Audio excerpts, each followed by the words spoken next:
हाँ जी, हुण आपां करदे हां अपना कंट्रोल स्टेटमेंट्स। जावा स्क्रिप्ट दे विच जिवें आपां ऑपरेटर यूज़ कीते उस तरह ही कंट्रोल स्टेटमेंट्स भी यूज़ कीतियां जांदियां। ज़्यादा बरीफली नहीं पढ़ांगे क्योंकि आई होप तुसीं पढ़ियां ही होईयां, तुहानूं इन्ना तां माइंड 'च होऊगा ही। एक बार सिर्फ आपां रिवाइज करदे हां। जिहड़ियां सी वालियां स्टेटमेंट्स है सी दी तरह ही काम करदियां। कंट्रोल स्टेटमेंट होंदी है जिथे आपां कोई भी डिसीजन मेकिंग स्टेटमेंट्स होंदी है जिथे आपां कोई डिसीजन लैना होवे तो कंट्रोल स्टेटमेंट्स की अपनी हैल्प करदियां उस चीज़ दे विच। सीकुएंशली डाटा जो अपना रन हो रहा होंदा बट आपां चाहुंदे हां कि आपां सीकुएंस उहदी चेंज करनी है, आपां विच कंडीशनस अपलाई करनी है कि जेकर साडियां कंडीशनस सही ने तां साडी स्टेटमेंट्स एग्जीक्यूट होण, अदरवाइज जेकर साडियां कंडीशनस गलत ने तां नंबर ऑफ स्टेटमेंट्स है जिहड़ियां स्किप होण ते नैक्सट स्टेटमेंट्स है जिहड़ियां साडियां एग्जीक्यूट होण। तां कंट्रोल स्टेटमेंट्स दो तरीके दी आपां यूज़ करांगे, conditional and looping. Conditional if else वालियां, looping loops while do while and for. Conditional statements होंदियां जिहड़ियां डिसीजन मेकिंग स्टेटमेंट्स होंदियां जदों आपां डिसीजन लेना होवे कि if this condition is true then this block of statements is executed, otherwise if the condition is wrong that number of statements that the block of that number of statements is executed.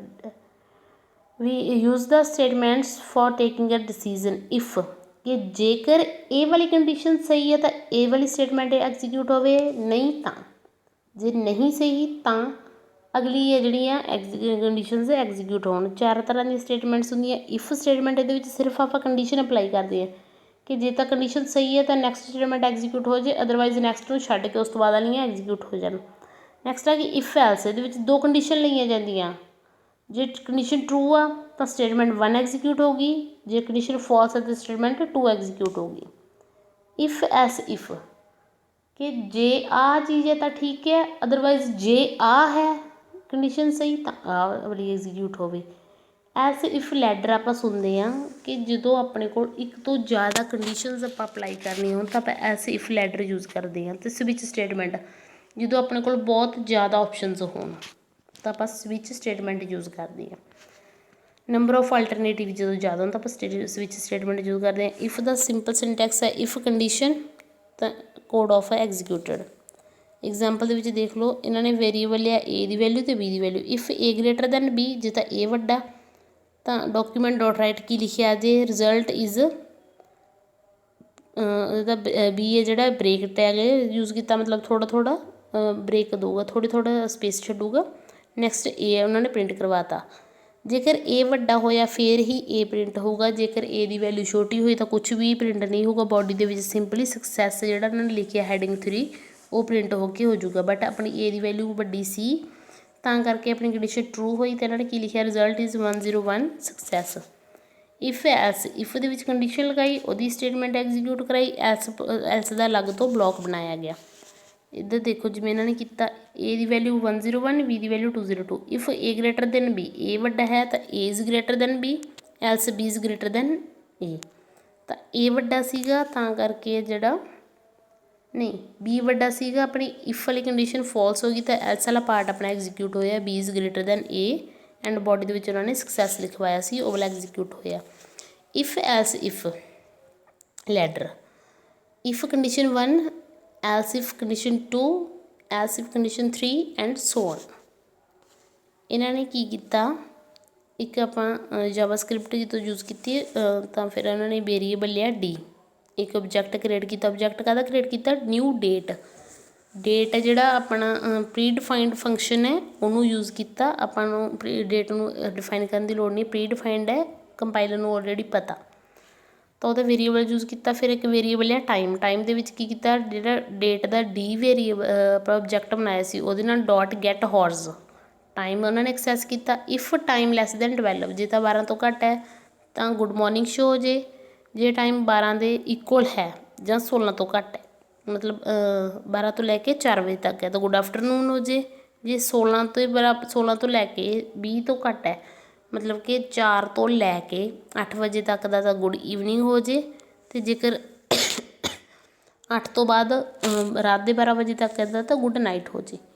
तो जेकर कोई भी time नहीं है इन्होंने विचों तो good day हो जाए। नैक्सट उन्होंने की शो करवाया उन्होंने जो जो टाइम है वो एक्सैस करवाया हो जो उन्होंने रन किया तो शाम का टाइम होगा रात का टाइम होगा करके उन्होंने गुड नाइट अपना जो एक्सैस किया। टाइम कितों लूगा अपने सिस्टम तो, जेकर अपने सिस्टम का टाइम सही तो उस अकॉर्डिंग चलू। कई बार होंदा सिस्टम का टाइम गलत है तो उन्हें टाइम जो सिस्टम तो ही लैना। जेकर अपने कंप्यूटर पर दिन के 12 बजे 12 ही बजे ने तो वह गुड आफ्टरनून ही शो करूगा। जेकर अपने कंप्यूटर का मान लो टाइम गलत है थोड़ा अगे पिछे तो उस अकॉर्डिंग ही अपनी कंडीशन है जी परफॉर्म होगी। अपना सिस्टम का टाइम सही होना चाहिए। ये स्विच स्टेटमेंट है जो अपने को नंबर ऑफ अल्टरनेटिव ज़्यादा होने इन्होंने की प्रोग्राम बनाया वही है कि वेरीएबल बनाया ऑब्जैक्ट बनाया डी डेट का तो फिर उन्होंने जो डे कढ़िया अपने पीसी अपने सिस्टम तो ही कढ़िया कि अज का दिन की है तो जोड़ा स्विच के अज का ऑब्जैक्ट वह पास करता। जेकर केस 5 मतलब दिन 5वां आता है तो फाइनली फ्राइडे है, 6 आया तो सुपर सैटरडे है, 0 आया तो स्लीपी संडे है, 1 आया तो टूडेज मंडे है।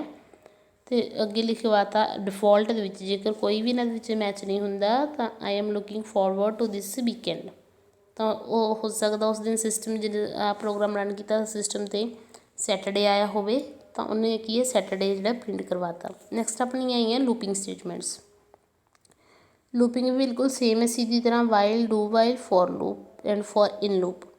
वाइल है जी वो अपनी एंट्री कंट्रोल लूप होंगी है। वाइल की होंगे कि सब तो पहला कंडीशन चैक होंगी है, जेकर कंडीशन ट्रू हुई तो ही अपना number of statements block of statements है जोड़ा एग्जीक्यूट होगा। अदरवाइज जेकर कंडीशन फॉल्स हुई तो अपनी स्टेटमेंट एग्जीक्यूट नहीं होएगी। वेरीएबल की जो उन्होंने वैल्यू है जी वेरीएबल आई की वैल्यू 0 ली है। While I less than is equal to 5 जो तक आई की वैल्यू 5 तो घट है तो दिस आई जो प्रिंट हो जाए this number is 1 this number is 2 this number is 3 and so on. Next उन्होंने ब्रेक लगाया कि जो अगली लाइन है जी अगली स्टेटमेंट है नैक्सट लाइन के प्रिंट हो तो आई प्लस प्लस पहला 0 है तो आई नंबर इज़ 0 फिर प्लस प्लस होया 1 हो गया 2 होया 3 होया 5 तक जी अपनी एग्जीक्यूट हुई। तो फिर जो 6 गई वैल्यू आई की वैल्यू 6 की कंडीशन फॉल्स होगी ये सारी है जी अपनी लूपिंग तो बाहर आ गई तो उन्होंने सक्सैस प्रिंट करवा दिता।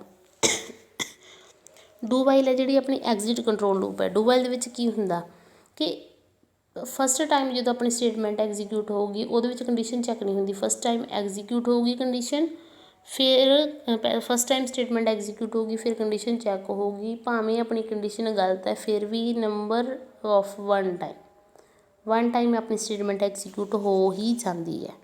वाइल डू वाइल की फर्क है डू वाइल कभी भी वाइल की कंडीशन तो बाद सैमीकोलन नहीं लगता तो डू वाइल वाइल तो बाद सैमीकोलन लगता है।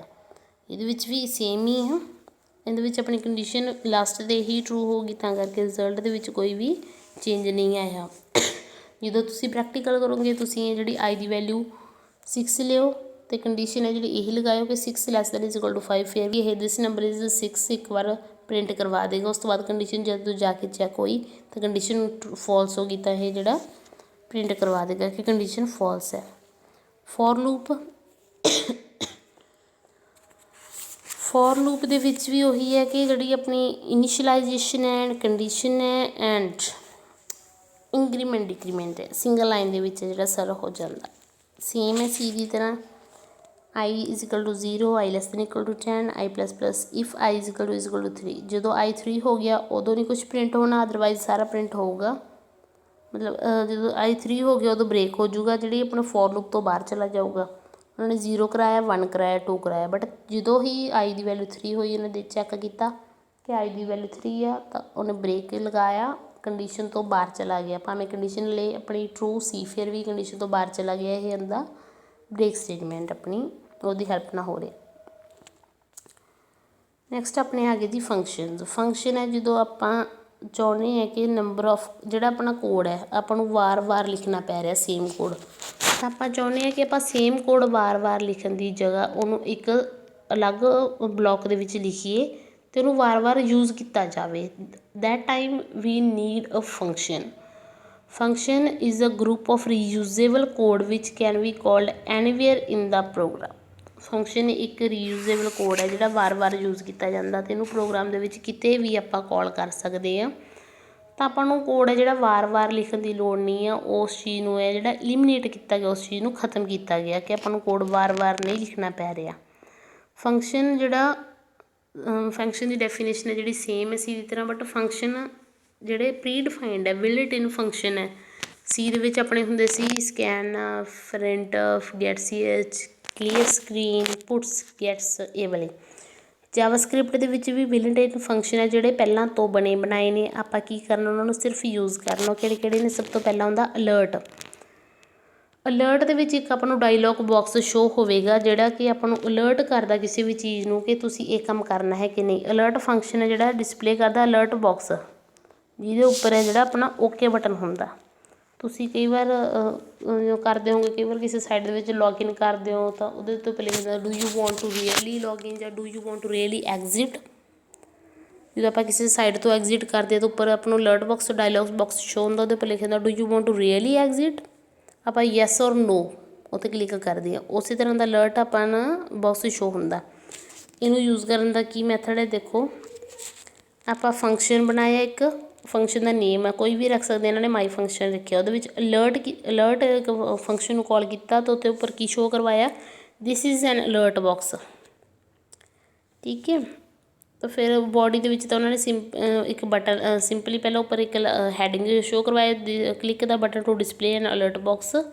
ਤਾਂ ਬਟਨ ਇੱਕ ਲਗਾਇਆ ਉਹਨਾਂ ਨੇ, ਬਟਨ ਲਿਆ, ਬਟਨ ਉੱਤੇ ਕੀ ਆ ਔਨ ਕਲਿੱਕ। ਔਨ ਕਲਿੱਕ ਮਤਲਬ ਉੱਥੇ ਫੰਕਸ਼ਨ ਲਗਾਇਆ ਕਿ ਜਦੋਂ ਇਸ 'ਤੇ ਕਲਿੱਕ ਕਰਾਂਗੇ ਤਾਂ ਆਹ ਵਾਲਾ ਫੰਕਸ਼ਨ ਕਾਲ ਹੋਵੇਗਾ ਮਾਈ ਫੰਕਸ਼ਨ। ਮਾਈ ਫੰਕਸ਼ਨ ਨੂੰ ਕਾਲ ਕਰਾਂਗੇ ਤਾਂ ਜਿਹੜਾ ਆਪਾਂ ਨੂੰ ਅਲਰਟ ਬਾਕਸ ਸ਼ੋ ਹੋਵੇਗਾ ਅਤੇ ਉਹਦੀ ਵੈਲਿਊ ਕੀ ਦਿੱਤੀ ਬਟਨ ਦੀ ਹੈ, ਟਰਾਈ ਇਟ। ਬਟਨ ਦੇ ਉੱਪਰ ਟਰਾਈ ਇਟ ਲਿਖਿਆ ਹੋਊਗਾ, ਜਦੋਂ ਆਪਾਂ ਟਰਾਈ ਇਟ 'ਤੇ ਕਲਿੱਕ ਕਰਾਂਗੇ ਤਾਂ ਆਪਾਂ ਨੂੰ ਇਸ ਤਰ੍ਹਾਂ ਦਾ ਇੱਕ ਬਾਕਸ ਸ਼ੋ ਹੋਊਗਾ। ਉਹਦੇ 'ਤੇ ਲਿਖਿਆ ਹੋਊਗਾ this is an alert box, 'ਤੇ ਆਪਾਂ ਓਕੇ 'ਤੇ ਕਲਿੱਕ ਕਰ ਦਾਂਗੇ। ਨੈਕਸਟ ਹੋ ਗਿਆ ਜੀ ਕਨਫਰਮ। ਅਲਰਟ ਸਿੰਪਲੀ ਆਪਾਂ ਨੂੰ ਪੁੱਛਦਾ ਵੀ ਕਿ ਹਾਂ ਤੁਸੀਂ ਐਗਜ਼ਿਟ ਕਰਨਾ ਚਾਹੁੰਦੇ ਹੋ, ਅਲਰਟ ਕਰਦਾ ਆਪਾਂ ਨੂੰ। ਕਨਫਰਮ ਮੈਥਡ ਹੈ ਜਿਹੜਾ, ਇਹ ਵੀ ਇੱਕ ਡਾਇਲੋਗ ਬਾਕਸ ਹੁੰਦਾ, ਇਹਦੇ 'ਤੇ ਦੋ ਬਟਨ ਹੁੰਦੇ ਓਕੇ ਐਂਡ ਕੈਂਸਲ। ਅਲਰਟ 'ਤੇ ਸਿੰਪਲੀ ਇੱਕ ਬਟਨ ਹੁੰਦਾ ਓਕੇ ਦਾ, ਕਨਫਰਮ 'ਤੇ ਦੋ ਬਟਨ ਹੁੰਦੇ ਆ। ਜਦੋਂ ਆਪਾਂ ਨੂੰ ਕਨਫਰਮ ਕਰਨ ਲਈ ਪੁੱਛਿਆ ਜਾਂਦਾ ਕੀ ਤੁਸੀਂ ਕਨਫਰਮ ਵੀ ਇਹ ਚੀਜ਼ ਤੁਸੀਂ ਕਰਨੀ ਹੀ ਕਰਨੀ ਹੈ, ਤਾਂ ਇਹਦੇ ਵਿੱਚ ਇੱਕ ਜਿਵੇਂ ਇਹਨਾਂ ਨੇ ਫੰਕਸ਼ਨ ਬਣਾਇਆ ਸ਼ੋ ਕਨਫਰਮ, ਵੇਰੀਏਬਲ ਆ ਆਰ, ਕਨਫਰਮ ਨੂੰ ਕਾਲ ਕੀਤਾ ਅਤੇ ਲਿਖਿਆ press a button. If R is equal to true alert you pressed okay else you pressed cancel. ਤਾਂ ਉਹਨਾਂ ਨੇ ਇੱਕ ਉਸੇ ਤਰ੍ਹਾਂ ਬਟਨ ਲਿਆ, ਔਨ ਕਲਿੱਕ ਜਿਹੜਾ ਈਵੈਂਟ ਲਗਾਇਆ ਅਤੇ ਉੱਤੇ ਫੰਕਸ਼ਨ ਨੂੰ ਕਾਲ ਕੀਤਾ ਸ਼ੋ ਕਨਫਰਮ, ਅਤੇ ਬਟਨ 'ਤੇ ਵੀ ਕੀ ਹੈ ਟਰਾਈ ਇਟ ਲਿਖਿਆ। ਜਦੋਂ ਆਪਾਂ ਟਰਾਈ ਇਟ 'ਤੇ ਕਲਿੱਕ ਕਰਾਂਗੇ ਤਾਂ ਆਪਾਂ ਨੂੰ ਇਸ ਤਰ੍ਹਾਂ ਦਾ ਇੱਕ ਡਾਇਲੋਗ ਬਾਕਸ ਸ਼ੋ ਹੋਏਗਾ ਪ੍ਰੈਸ ਅ ਬਟਨ। ਜੇ ਤਾਂ ਆਪਾਂ ਓਕੇ 'ਤੇ ਕਲਿੱਕ ਕਰਦੇ ਹਾਂ ਤਾਂ ਆਪਾਂ ਨੂੰ ਸ਼ੋ ਹੁੰਦਾ you press. R is equal to true ਮਤਲਬ ਯੈਸ ਦੀ ਵੈਲਿਊ ਟਰੂ ਕੀਤੀ ਆ, ਤਾਂ ਯੂ ਪ੍ਰੈਸਡ ਓਕੇ। ਜੇਕਰ ਆਪਾਂ ਕੈਂਸਲ 'ਤੇ ਕਲਿੱਕ ਕਰਦੇ ਹਾਂ ਯੂ ਪ੍ਰੈਸਡ ਕੈਂਸਲ। ਪ੍ਰੋਂਪਟ ਕੀ ਹੈ ਪ੍ਰੋਂਪਟ ਵੀ ਇੱਕ ਫੰਕਸ਼ਨ ਹੈ ਜਿਹੜਾ ਇੱਕ ਡਾਇਲੋਗ ਬਾਕਸ ਸ਼ੋ ਕਰਦਾ ਜਿਹਦੇ 'ਤੇ ਆਪਾਂ ਇਨਪੁਟ ਦੇ ਸਕਦੇ। ਇਹਦੇ ਵਿੱਚ ਆਪਾਂ ਸਿਰਫ ਅਲਰਟ ਆਪਣਾ ਕਨਫਰਮ ਦੇ ਵਿੱਚ ਸਿਰਫ ਬਟਨ 'ਤੇ ਪ੍ਰੈਸ ਕਰਦੇ ਸੀ, ਇਹਦੇ ਵਿੱਚ ਆਪਾਂ ਇਨਪੁਟ ਦੇ ਸਕਦੇ ਹਾਂ। ਇੱਕ ਡਾਇਲੋਗ ਬਾਕਸ ਸ਼ੋ ਹੋਊਗਾ, ਇਹਦਾ ਵੀ ਇੱਕ ਫੰਕਸ਼ਨ ਲਿਆ ਸ਼ੋ ਪ੍ਰੋਂਪਟ, ਉਹਦੇ ਵਿੱਚ ਵੇਰੀਏਬਲ ਨੇਮ ਲਿਆ ਅਤੇ ਆਪਾਂ ਪ੍ਰੋਂਪਟ ਨੂੰ ਕਾਲ ਕੀਤਾ ਪਲੀਜ਼ ਐਂਟਰ ਯੂਅਰ ਨੇਮ, ਅਤੇ ਡਬਲ ਕੋਟਸ ਦੇ ਵਿੱਚ ਹੈਰੀ ਪੋਟਰ ਲਿਖਿਆ। ਜਿਹੜੀ ਡਿਫੋਲਟ ਵੈਲਿਊ ਆਪਾਂ ਕਈ ਵਾਰ ਦੇਖਦੇ ਹਾਂ ਕਿ ਆਪਾਂ ਨੂੰ ਲਿਖੀ ਲਿਖਾਈ ਆਉਂਦੀ ਹੁੰਦੀ ਹੈ, ਜਿਵੇਂ ਇੱਥੇ ਦੇਖੋ ਨੀਚੇ ਆ ਬਾਕਸ ਦੇ ਵਿੱਚ ਤਾਂ ਹੈਰੀ ਪੋਟਰ ਲਿਖੀ ਲਿਖਾਈ ਆ ਰਹੀ ਹੈ, ਇਹਨੂੰ ਆਪਾਂ ਡਿਲੀਟ ਕਰਕੇ ਨਵੀਂ ਵੈਲਿਊ ਲਿਖਾਂਗੇ ਇਹਦੇ ਵਿੱਚ। ਜੇਕਰ ਤੁਸੀਂ ਨਹੀਂ ਲਿਖਣਾ ਚਾਹੁੰਦੇ ਹੈਰੀ ਪੋਟਰ ਤਾਂ ਖਾਲੀ ਵੀ ਛੱਡ ਸਕਦੇ ਹੋ। If name not is equal to null, ਜੇ ਤਾਂ ਕਹਿੰਦੇ ਨੇਮ ਜਿਹੜਾ ਆਪਾਂ ਟੈਕਸਟ ਬਾਕਸ ਸ਼ੋ ਹੋਊਗਾ ਜੇ ਤਾਂ ਉਹ ਨਲ ਨਹੀਂ ਹੈਗਾ ਅਤੇ ਉਹ ਖਾਲੀ ਵੀ ਨਹੀਂ ਹੈਗਾ, ਜਾਂ ਤਾਂ ਨਾ ਤਾਂ ਉਹ 'ਚ ਨਲ ਭਰੇ ਨਾ ਖਾਲੀ ਹੈ, ਤਾਂ ਫਿਰ ਕੀ ਲਿਖਿਆ ਜੇ ਹੈਲੋ ਪਲੱਸ ਆਪਣਾ ਨੇਮ ਜਿਹੜਾ ਆਪਾਂ ਦਿੱਤਾ ਹੋਊਗਾ how are you today else please enter some name, ਅਤੇ ਇੱਕ ਬਟਨ ਲਗਾਇਆ ਔਨ ਕਲਿੱਕ 'ਤੇ ਜਿਹੜਾ ਈਵੈਂਟ ਪਰਫੋਰਮ ਕਰਵਾਇਆ ਸ਼ੋ ਪ੍ਰੋਂਪਟ। ਜਦੋਂ ਆਪਾਂ ਟਰਾਈ ਇਟ 'ਤੇ ਕਲਿੱਕ ਕੀਤਾ ਤਾਂ ਆਪਾਂ ਨੂੰ ਇਹ ਬਾਕਸ ਸ਼ੋ ਹੋਇਆ। ਜੇਕਰ ਆਪਾਂ ਇਹਦੇ ਵਿੱਚ ਨੇਮ ਭਰ ਕੇ ਓਕੇ 'ਤੇ ਕਲਿੱਕ ਕਰਾਂਗੇ ਤਾਂ ਆਪਾਂ ਨੂੰ ਸ਼ੋ ਹੋਊਗਾ hello Puneet how are you today. ਜੇਕਰ ਆਪਾਂ ਓਕੇ 'ਤੇ ਕਲਿੱਕ ਨਹੀਂ ਕਰਦੇ ਕੈਂਸਲ 'ਤੇ ਕਲਿੱਕ ਕਰਦੇ ਹਾਂ ਤਾਂ ਫਿਰ ਆਪਾਂ ਨੂੰ ਇਹ ਬਾਕਸ ਸ਼ੋ ਹੋਊਗਾ ਪਲੀਜ਼ ਐਂਟਰ ਸਮ ਨੇਮ। ਹੁਣ ਆ ਗਏ ਜੀ ਆਪਣੇ ਯੂਜ਼ਰ ਡਿਫਾਈਨਡ ਫੰਕਸ਼ਨ ਜਿਹੜੇ ਆਪਾਂ ਬਣਾ ਸਕਦੇ ਹਾਂ। ਯੂਜ਼ਰ ਡਿਫਾਈਨਡ ਫੰਕਸ਼ਨ ਉਹੀ ਜਿਵੇਂ ਆਪਾਂ ਸੀ 'ਚ ਕਰਦੇ ਹਾਂ। ਫੰਕਸ਼ਨ ਦੀ ਡੈਫੀਨੇਸ਼ਨ ਹੋਊਗੀ, ਫੰਕਸ਼ਨ ਹੋਊਗਾ, ਫੰਕਸ਼ਨ ਦਾ ਨੇਮ ਹੋਊਗਾ, ਉਹਦੀ ਪੈਰਾਮੀਟਰ ਲਿਸਟ ਹੋਊਗੀ, ਸਟੇਟਮੈਂਟ ਹੋਊਗੀ। ਫੰਕਸ਼ਨ ਨੂੰ ਕਾਲ ਹੋਊਗੀ, ਕਾਲ ਕੀ ਹੈ ਫੰਕਸ਼ਨ ਦਾ ਨੇਮ ਲਿਖ ਕੇ ਸਿੰਪਲ ਕਰਲੀ ਬ੍ਰੇਸਿਸ ਦੇ ਜੇਕਰ ਆਪਾਂ ਪੈਰਾਮੀਟਰ ਪਾਸ ਕਰਨਾ ਚਾਹੁੰਦੇ ਹਾਂ ਤਾਂ, ਅਤੇ ਫੰਕਸ਼ਨ ਹੈ ਜਿਹੜਾ ਕੋਈ ਨਾ ਕੋਈ ਵੈਲਿਊ ਵੀ ਆਪਾਂ ਨੂੰ ਰਿਟਰਨ ਕਰੂਗਾ।